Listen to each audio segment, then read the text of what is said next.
Welcome to the Morning Ritual Podcast, meditations and conversations to set the tone for your day. I'm your host, Lily Balch, and today we have Dr. Chiti Parikh on the podcast. My gosh, I am so grateful that we get to have an expert like you on the show, and I could certainly read out your bio and all your credentials and your experiences, but I think it would be a lot more interesting to hear your story from yourself and a little bit about the work that you're doing and also the story of how you got to where you are now. So welcome. Thank you so much, Lily, for having me. I'm so excited to talk about my journey, but also, just excited to share this knowledge with your audience. So Awesome. let me tell you a little bit about my background. So I grew up in India and actually moved to the United States in my teenage years. So I grew up in a household in a small town where, food was medicine. I still remember my grandma would open the spice box and just say, just take this, if your tummy's hurting, if your head's hurting, So that's sort of the environment I grew up in. So when I moved here, it was definitely a bit of a culture shock, to say the least. And when I decided to go into medical school, I knew that there was still so much more I needed to learn about myself and the field I was going into. So I actually took a gap year before I went to medical school. And during that year, I backpacked on my own throughout India, throughout Asia. And this was pre sort of iPhone, Google time. So I still had those guidebooks. And I went to some of the most remote places. I did extensive silent meditation retreats, met so many monks and yogis to really see what health and what life really looked like, right? Because as a doctor, it's not just about fixing a disease or giving a pill. I wanted to be the kind of doctor that people don't just go to when they're sick. I wanted to be the kind of doctor people go to stay healthy. It's a whole new way of looking at medicine. And that's what I exposed myself through that year of travel, to immerse myself in those experiences so I can be a much better advocate of the patients I was about to see. So I can actually look at them more holistically, not just the physical symptoms, but actually look at their emotional, their mental, their spiritual well-being as well. So I wanted to treat the whole person, not just the label, the diagnosis. And that's what prompted me to really put this idea into practice. And I created a center called Integrative Health and Well-being at Cornell, York Presbyterian, almost 8 years ago now.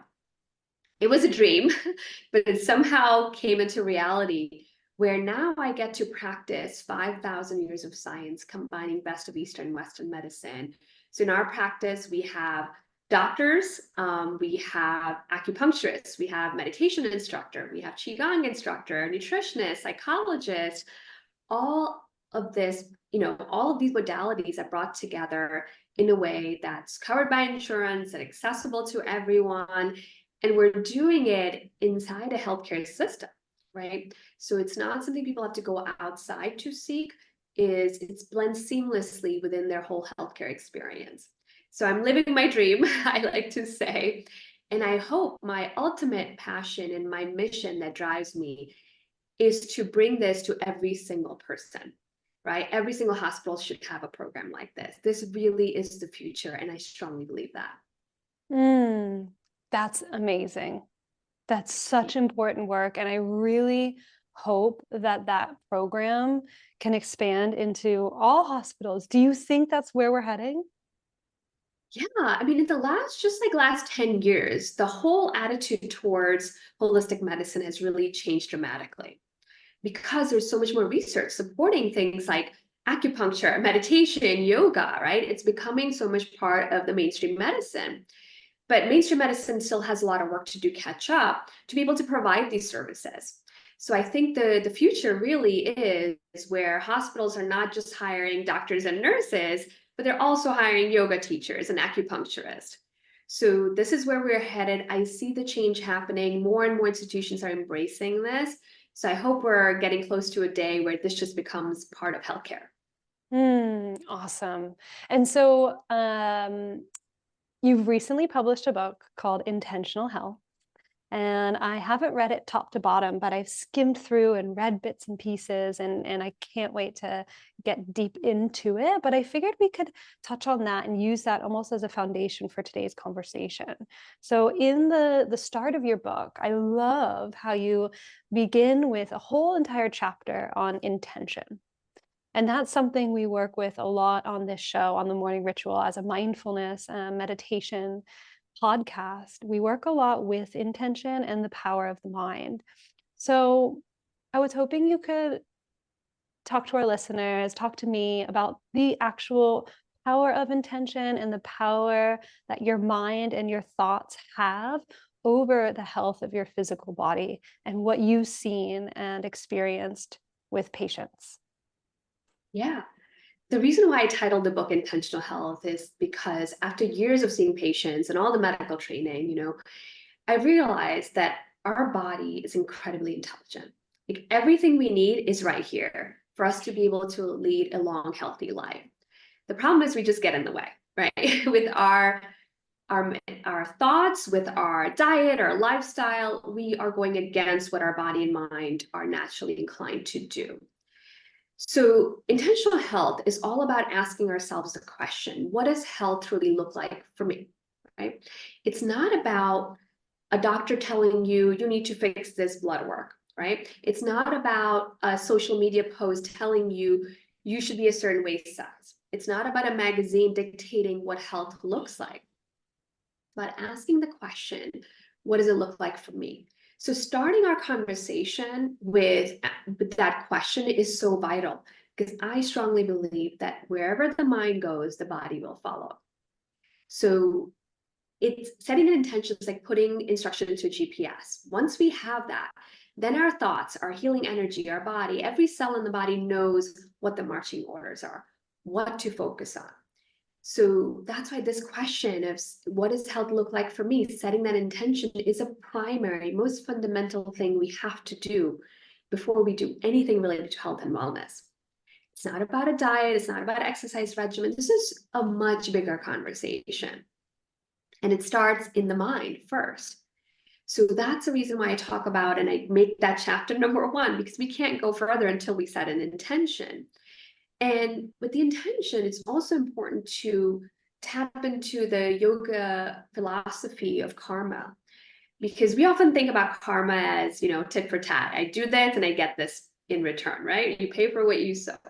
But it's so much more than that. Karma, the philosophy of karma, is entirely focused on not being attached to the outcome and just doing the act mindfully, intently. So often we're told that, hey, if you do this, you'll get this. If you exercise every day, you'll be this waist size, or this will be your weight, right? So our incentive is always the outcome. But what yoga and karma philosophy really tells us that we need to detach ourselves from the outcome and just focus on what we can control, which is our act itself. We cannot always control the outcome. Sometimes the outcome is better than what we expect, or something that we actually need, not just what we think we need, right? So the whole power of intention lies in the fact that we're relying on things that we can control. We are channeling the power of positivity, of mindfulness, before we make any changes. And there's a lot of science behind it. It's not just a realm of spirituality or just religion or philosophy. This is actual science. Science says that people actually set a goal and an intention and channel that power of positivity actually have much better health outcomes. Just positive outcome or positive outlook on life reduces your risk of things like heart disease by 30%. So if that was a pill, there'll be TV commercials all over the place. There'll be billboards all over the place, right? But we don't pay it the same amount of respect, in our Western sort of mentality, Western world, as we really should. So that's the power of intention. I want people to pay particular attention to it and start their health journey by asking the question, what does health truly look like for you? I love that. And the keyword positivity.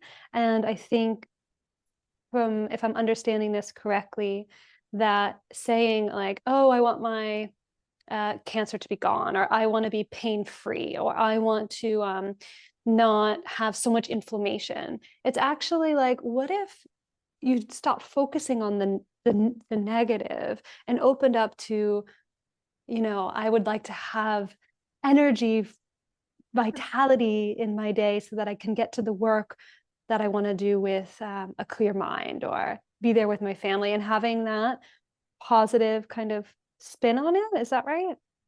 Absolutely. And that you nailed it, because often we focus on things that we don't want to happen, right? And we say our thoughts, we are supercharging our thoughts with our energy. So if I'm thinking negatively, I'm paying more attention to it. I'm putting more energy into something I don't want rather than something I do want.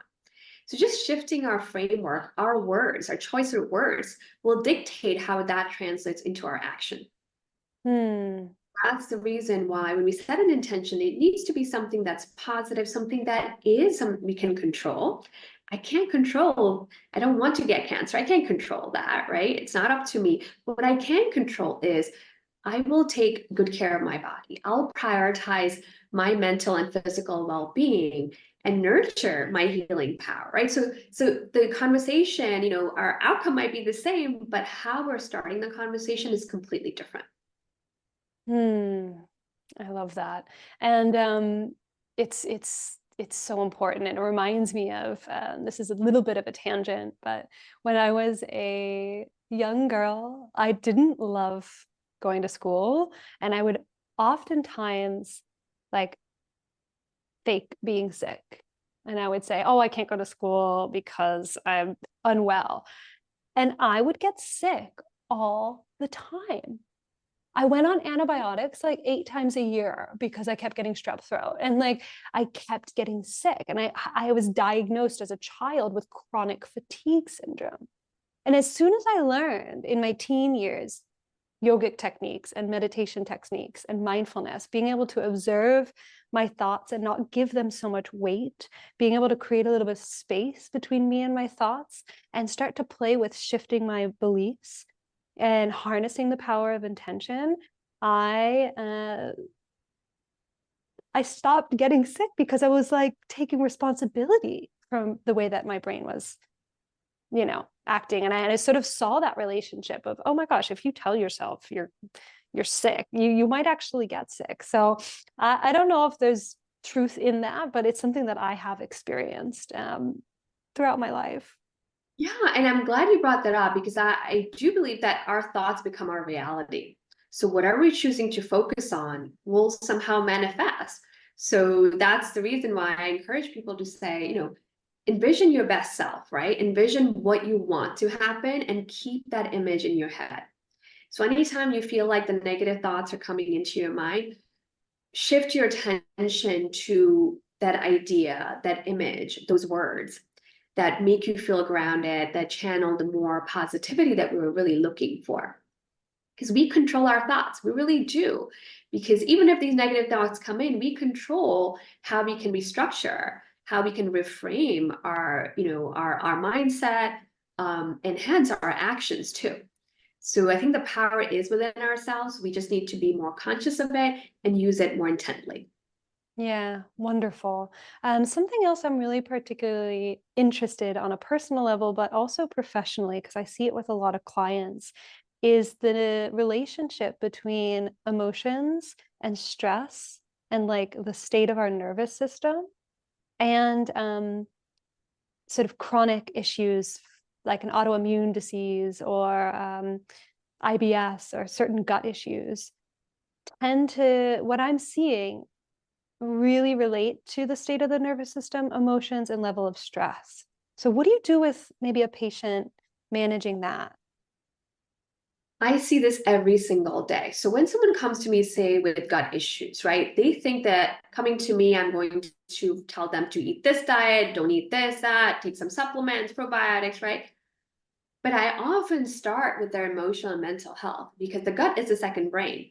So if there is imbalance there, we need to look deeper, not just the diet. Of course, that's important, But let's take a step back. There's actually so much science behind it. I'll give you an example. So in my practice, I love mixing technology with high tech and high touch, Western medicine, Eastern medicine. So for a lot of my patients that suffer with high levels of stress, I mean, that's all of us these days, I often have them wear something called a heart rate variability monitor. So it's just something simple that clips on your earlobe and it measures your heart rhythm and tells you if you're in that fight and flight response or relaxed. So I'll give you a very interesting example, and it really opened my eyes to how much the mind-body connection really plays a role. So I had a patient for many years, and I had seen him even while I was training. He was my patient. I had gotten really close to him and his wife. And he was a Vietnam War vet, and he struggled with PTSD. Unfortunately, at that time, there was no recognition of PTSD. So often people would medicate with like alcohol, right? So he ended up being addicted to alcohol. So we were working on that.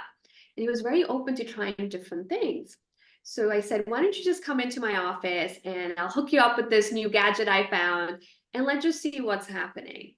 So I hooked him up with the heart rate variability monitor. And I said, why don't you just close your eyes and think about something that really makes you feel grounded and happy? And he said, he loves being in the water. He loves summer. So, as he was growing up as a child at the shore of Connecticut, he would spend all his time on a boat with his grandparents. So he's like, I'm just going to think about that. I was like, great, close your eyes. So I was monitoring his data. He was doing really well. He was in a relaxation response. Heart rate variability was high, which is great. And then all of a sudden, I noticed a blip. All of a sudden, his score just went down. And then it stayed down for quite some time. And then it slowly started coming back up. I did not want to interrupt. I just had him close his eyes and sit there for a few minutes. So then once he opened his eyes, I asked him, how did he feel? He said he felt great. It was very relaxing. And I asked him, did any thoughts come into your mind, anything? And he said for a brief microsecond, an image of like a aircraft carrier, like a ship, came into his image because he was thinking about him being on a little boat, but then the image of being in the war and being on a warship for a microsecond came into his mind. And he said, I didn't pay attention to it. I just went back to thinking about my childhood, and I felt great. I felt very relaxed. But the data was saying something else. That microsecond of that memory and that stress response it triggered, I could see how long that actually lasted. And it completely changed how his heart was beating. His heart rhythm, his heart rate, everything changed. And this was almost 30, 40 years ago, right? That this trauma happened. But it was just a perfect example of how some of these things can trigger and really affect our nervous system. And on the other hand, I also have another example of a patient I saw who was going through a lot of anxiety related to fertility. So I said, okay, why don't you close your eyes? And she was religious. So I said, why don't you just close your eyes and just pray? So in her head, she says this gratitude prayer every single day for all the things she's grateful for and thanking God for all that. So I said, just do that. Just close your eyes. And when she did that, at first her readings were very low. I could see that there was a lot of stress she was experiencing. The minute she closed her eyes and started her gratitude prayer, I cannot tell you the dramatic change in her numbers. Right? Her heart rhythm, everything changed. And I even had put on a neurofeedback device on her head. I could see a change in her brain waves too. And this happens in a microsecond, right? So this just goes to show you how powerful our thoughts really are. So that's why I love using this technology to give people an insight, a window into what's actually happening in their nervous system, to show them how powerful their positive thoughts, their negative thoughts really are. So then they can be more mindful and they can choose what they're thinking, right? And that becomes part of their healing process.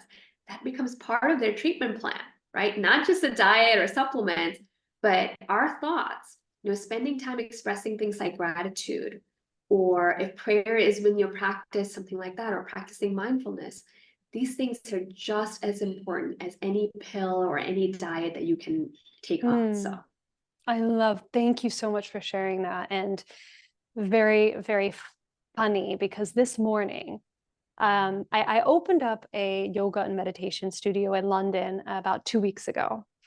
And this week, there's been a new client come in, and they had a class on Sunday, Monday, and Tuesday. They've had 3 classes, and she's a scientist, and she's super into data.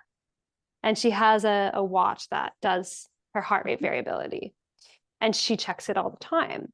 And she was like, I've been tracking it after the 3 classes, and it's gone up. Like you said, up is It's good. good. Yeah, creating kind of more space, right, between more variability. So she was like, and now because I've seen that data, she's like, I'm buying a membership. I was like, so she's gotten a membership, a monthly membership to the studio. And I'm like, oh my gosh, we should just be putting this technology on everyone and just let it sell itself. But it was so nice to hear that she's seeing the evidence from the meditation practice, from the breathwork practice, and from the yoga practice. It's so cool. It's so powerful to see that change. And also, it's not a change that happens over months or years, because people think, oh, do I have to be practicing yoga and breath work for years to show it, any benefit? I'm like, no, within a day. That's 3 classes, right? 3 classes. So, and I can show people just by changing your breath, by focusing on different things in real time, I can show you how much your heart rhythm changes.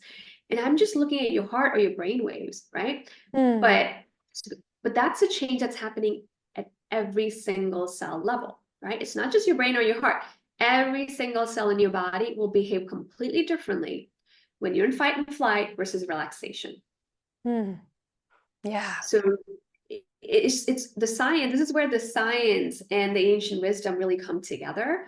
And I love that you are able to actually see it in action and see how much of a difference it can really make. Yeah, wonderful. Okay, so that is a nice segue to my next question. And I think this could take a whole hour to go through. We don't have that time. So condensing it and then encouraging the listener to get the book to get all the juicy details. But curious what the 7 ancient secrets are. Can you tell us the 7 ancient secrets and a little bit about each of them? Yes. So the step 1 in the book guides you to how to set an intention, right? That's the first step. Now, the most important thing is bringing this intention into action, right? We can think all lofty dreams, we can set all these goals, but we have to put them into action. So how do we do that?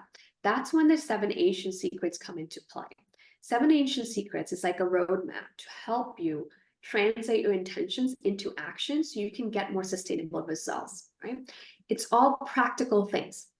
So it's putting this knowledge into action, making it part of your daily ritual. So it's not something you do for a day or two. It's a lifelong commitment to your health and well-being, right? And we're using 5,000 years of science to do that. So in the 7 ancient secrets, we start with circadian rhythm. That's understanding our body's internal clock, our body's natural rhythm, and synchronizing ourselves to that. What time you wake up, you go to bed, what time you eat your meals tends to be actually far more important than just the quality of sleep or just the food you're eating, right? We all have experienced that. When our routine is off, we just don't feel like ourselves, and we're more likely to get sick and have the brain fog, fatigue, right? So the first step is creating that routine, that ritual, some grounding factor in our day so that we're doing things every single day in a way that habituates our body into doing what it does best, right? So circadian rhythm. And after that, we talk about our digestion, the digestive fire from perspective of Chinese medicine, and also Ayurveda. Because in Ayurveda, there's a saying that food that is digested or metabolized properly becomes nutrition. Food that is not digested or metabolized properly becomes toxins, hence the root cause of disease. Food is the same, right? So in my practice, I see people hyper-focus on their diet. They're saying, I'm Chiti Parikh, I'm doing this diet, keto diet, paleo diet, vegan diet. Great. But you have to first understand what your body is actually able to process, digest, and metabolize. Because even if it's a healthy diet, if it's not matching your unique metabolism, that can actually cause problems. So the book guides the readers how to understand your unique metabolism from perspective of Ayurveda, so your unique doshas. So one way of describing how your metabolism is different, or from Chinese medicine perspective, to figure out if your constitution is hot, cold, dry, or or damp.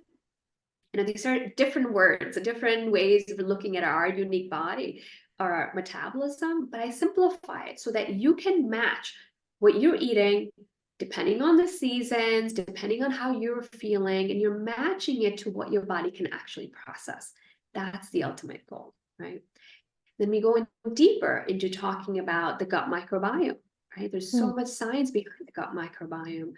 Then we talk about the root cause of disease from perspective of Eastern and Western medicine. Why do disease actually happen, right? And then we talk about the mind-body connection. And then it all leads up to the ultimate chapter, which is breath of life. So that's where I talk about the breath work. Right? So we're starting from the most sort of concrete concepts, like a daily routine, and leading it to more subtle things, such as our breath and our energy, our chi. Right? So we're making this journey from something very concrete, something very physical, to something that's almost metaphysical. So the 7 ancient secrets are guiding us in a way so that we can transition from just our intention into action and more sustainable results. Awesome.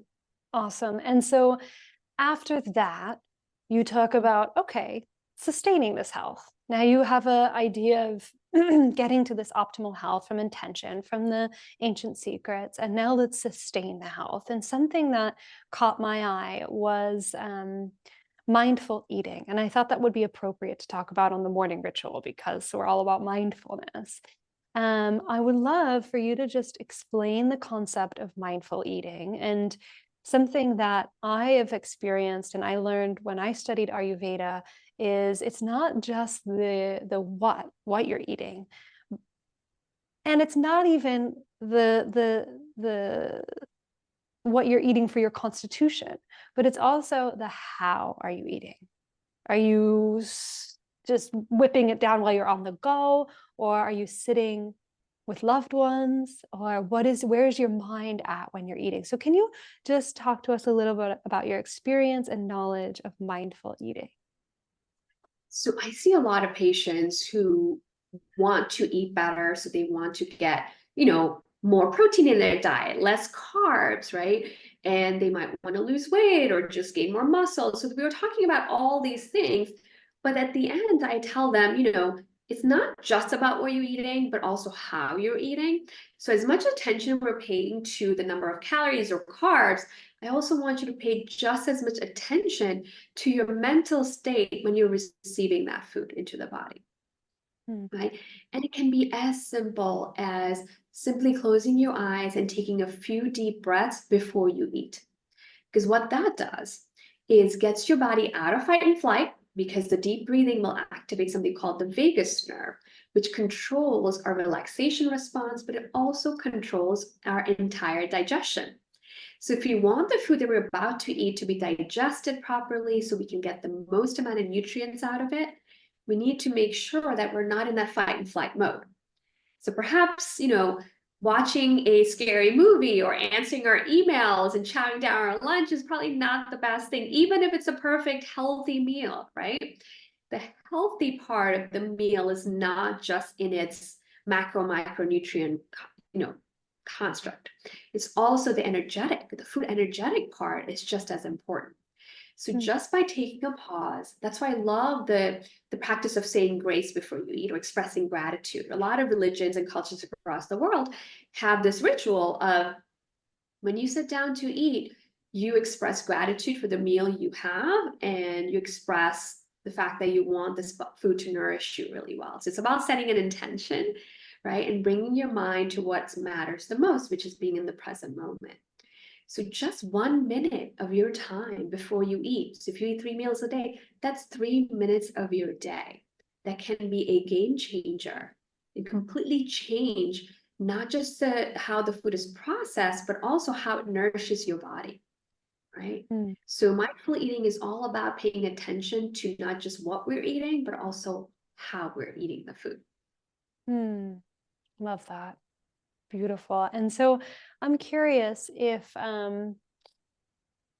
there's any research, whether you're conducting the research or colleagues or people in your industry, any research that you're really particularly interested and excited about right now? Something that, yeah, you're really into.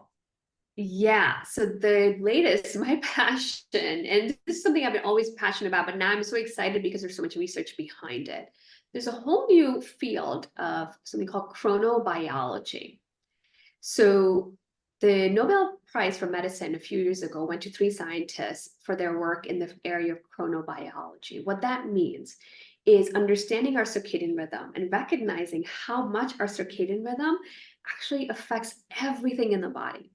So it's not just what we're doing, but actually the timing of what we're doing matters so much more. So I joke around with my patients and I tell them, I don't care about your diet. I don't care if if you're going to the gym. As a doctor, I don't care about that. And they're very shocked. They're like, wait, as a doctor, you don't care about what I eat when I go to the gym? It's like, yeah, what I care more about is actually when you're eating your meals and when you're exercising and how often during the day actually are you active. So that's what all the latest research is saying, that it's not just about what you're eating, but actually the timing of your meal also matters just as much. Another example of how I mix, cutting edge technology and ancient wisdom is I run a metabolic health program in my practice where I have a group of people, everyone wears a continuous glucose monitor, and we see this in action. So they're eating their different foods and they're logging it in, and then the app that they use based on their blood sugar gives them a number. They're saying, this meal you just ate is an 8 out of 10. That means it did not spike your blood sugar. It was metabolized really well. It's a good fit for you. And it can be different for everyone. You eat the same meal and I eat the same meal, our scores can be different.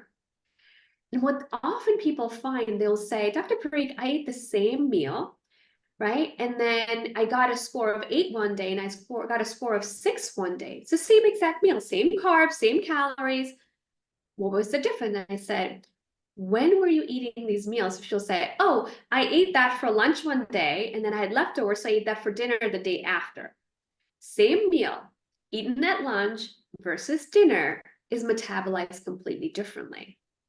So that's what the new area of chronobiology and more specifically chrononutrition is something we're going to hear about a lot. And Mm. studies have been shown. So there was a study recently done with diabetics and pre-diabetics.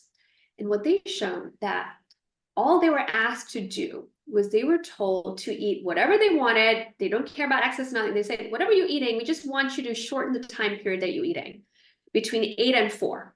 So eat your 3 meals, breakfast at 8, lunch at 12, and dinner around 4 o'clock. And they did that for 7 days. And they found that if they ate their meals earlier in the day, their blood sugar numbers, their insulin, all of those were 30% better within just 1 week. And then the same group of people, they said, okay, now you push the clock forward 4 hours. So now you're eating your first meal of the day at noon, next meal at 4, a snack, and then dinner at 8 o'clock. Those numbers were 30% worse. Mm. The food they were eating were the same. It's the same people, same exercise. They weren't changing anything, just the timing of their meals.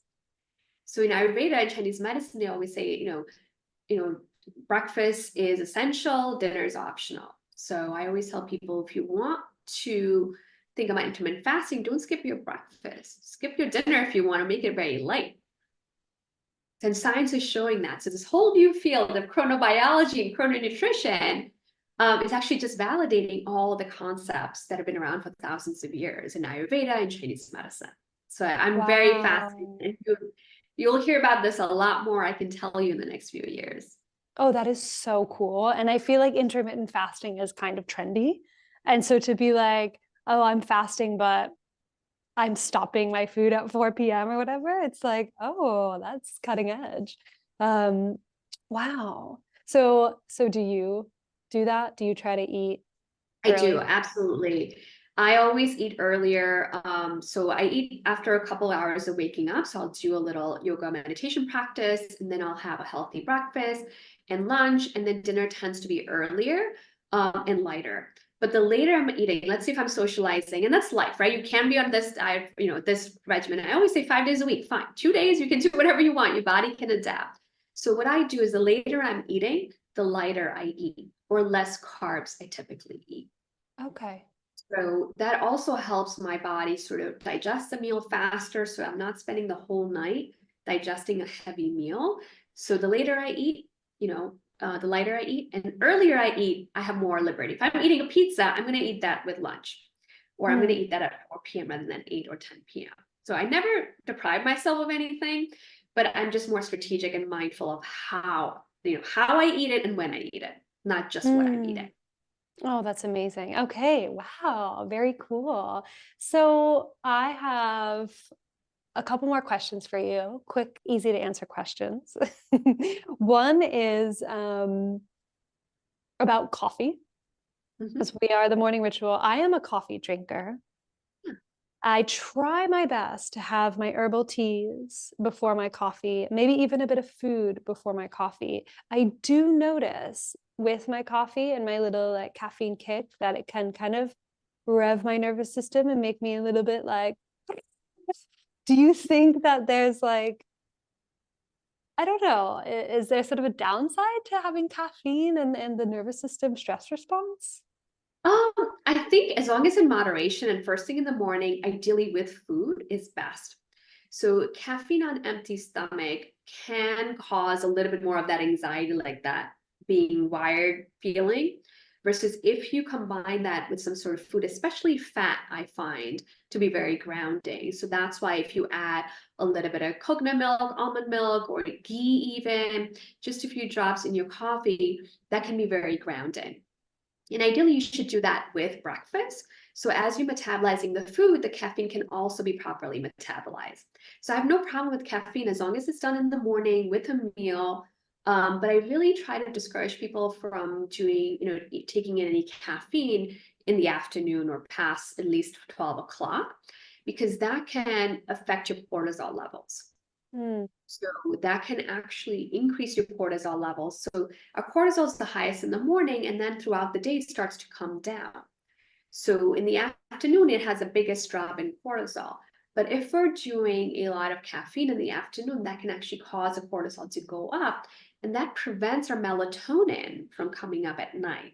So it can actually affect your quality of your sleep, not just the total number of hours you're sleeping. So again, it's all about the circadian rhythm. So if you do it in the morning, it gives you more energy, gets you started for the day, not a problem. But the afternoon cup of coffee would actually be doing more harm than good. mm. Good to know. Gosh, you are such a wealth of knowledge, and I'm so, so grateful that you came on the show. And I'm sure our listeners feel exactly the same way. And just a fun final little question, because when reading your bio and in getting to know you before this call, I saw that you've traveled a bunch, over 40 countries. And I know how hard favorites can be, but I'm wondering if you have a favorite place that you've traveled to. You're right. Every country has its different charm, but I think one place that always struck, it has a special place in my heart is actually Myanmar. And I traveled there at a time, unfortunately, it was, a lot of political turmoil, but the people I encountered there were some of one of the kindest and most generous people, even though these people had the least out of any country I've visited. So I'll just give you a quick story. So I was backpacking. I went to this guest house in Myanmar, and I just arrived in the country. It was a long travel. And the woman in the bread and breakfast said, you traveled a while. It might take you a while to convert your change dollars into local currency. It's like, here's some money. Why don't you go eat first? And she made us a cup of coffee, and she brought out some food. And again, this is like a $5 a night place, right? This is not some fancy hotel or anything, but it just gives you an idea of the level of hospitality and kindness of the people who literally have the least. So I think it just, that always stayed with me. It's like, in spite of all the hostility around them and, the constant fear they live in, they still don't forget their humanity. Hmm. And that's one of the reasons why, that place has a special place in my heart. Beautiful. Oh, so final thing, where can our listeners find you, your work, your book? Can you share all that information with us? Yeah, you can purchase the book anywhere online or any bookstore in your area. You can also go to intentionalhealth.io. That's the website, or you can follow me on Instagram. I'm at intentionalhealth_. So feel free to reach out to me through any of those portals. And I love hearing feedback and any questions people might have. Awesome. Alrighty, well, we will end the episode the way that we always do, with a full breath in and a long breath out. And have a lovely rest of your day. Thank you. Thank you.